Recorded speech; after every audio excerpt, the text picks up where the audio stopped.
हाल ये हो चुका है कि हमारा बच्चा दीनी माहौल इख्तियार करने को तैयार नहीं है। आज हमारे नौजवान बच्चों को सर पर टोपी रखने में शर्म आ रही है। अल्लाहु अकबर, अल्लाहु अकबर। सर पर टोपी रखने में शर्म आ रही है। इस्लामी लिबास पहनने में वो शर्म महसूस कर रहा है। और जो फैशन,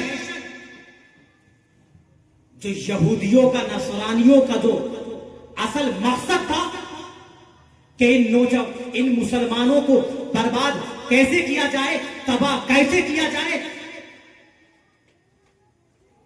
तो वो अपने मकसद में कामयाब हो गए तब जब हमारे नौजवान बच्चों ने उनके तरीके पे अमल करना शुरू कर दिया। इस्लामी लिबास पहनने में हमारे नौजवान को शर्म महसूस हो रही है, लेकिन वो यहूदियों, नसरानियों के उस तनमे मकसद को कामयाब कर रहा है। फटा हुआ पैंट पहनने में उसे शर्म महसूस नहीं हो रही है।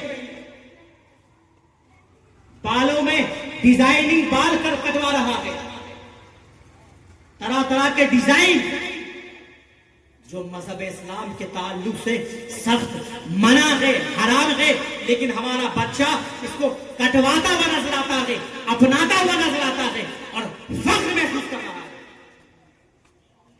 हाफिज सरार साहब, सबसे बड़े अफसोस की बात यह है कि आज हमारी नौजवान बच्चियां मुर्तद हो रही है, फासिक हो रही है, गैर मजहब को अपना रही है।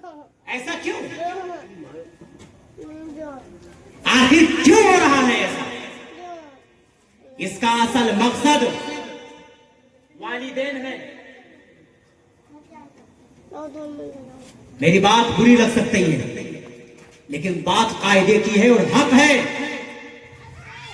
जिसका सबसे बड़ी वजह इसकी ये है कि आज हमारी नौजवान बच्चियां जो मुर्तद हो रही है, फासिक हो रही है, जो मजहब इस्लाम को छोड़ रही है ना, इसका सबसे बड़ी वजह आज का वालिदैन है, माँ बाप है।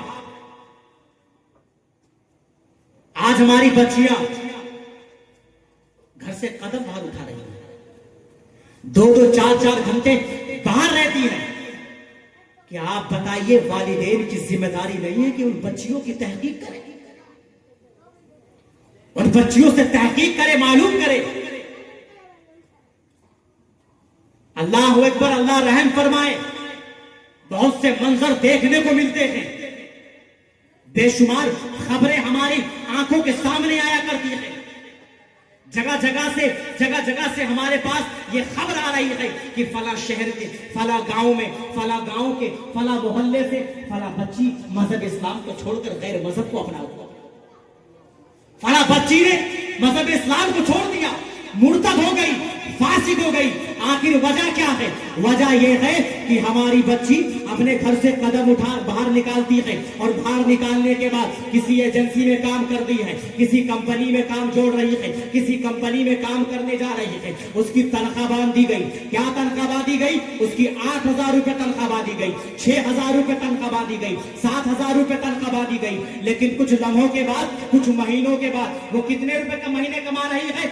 6,000 रुपए महीना। लेकिन कुछ महीनों के बाद क्या देखने को मिलता है कि वही बच्ची अल्ट्रा चलाती हुई नजर आ रही है, वही बच्ची आईफोन खरीदती हुई नजर आ रही है, वही बच्ची फैशन के महंगे कपड़े पहनते हुए नजर आ रही है, वही बच्ची तरह तरह के महंगे आइटम खरीदती हुई नजर आ रही है, वही बच्ची स्कूटी खरीदती हुई नजर आ रही है। ये बात अंधा क्यों हो जाता है? पूछता क्यों नहीं? अरे ऐ बेटी, तेरे पास इतना महंगा मोबाइल कहां से आया? ये तूने अल्ट्रा कहां से खरीदा? ये तूने स्कूटी कहां से खरीदी? अरे ऐ बेटी, ये तेरे पास ये महंगे कपड़े कहां से आए? ये महंगा सामान कहां से आया? अल्लाह अकबर। दरअसल बात ये है कि हमारी बच्ची ने ये कमाने की नीयत से घर से कदम बाहर निकाला था, किसी एजेंसी में काम जोड़ा था, लेकिन दरअसल उसने सिर्फ काम ही नहीं किया, उसने दरअसल क्या करा कि उसने एक गैर ईमान वाले को अपना यार बनाया और यार बनाने के बाद वो गैर ईमान वाला लड़का हमारी बच्चियों की इज्जत से खेल रहा है। याद रखिए, कल बरोज़े महशर अल्लाह को मुंह दिखाना है। क्या जवाब दोगे? ये पैगाम बच्चियों की इज्जत की हिफाजत करो कि और ये पैगाम दो कि ऐ लोगों, हम सूखी रोटी खाकर गुजारा करना तो पसंद करेंगे, लेकिन हम अपनी बच्चियों की इज्जत को नीलाम ना होने देंगे।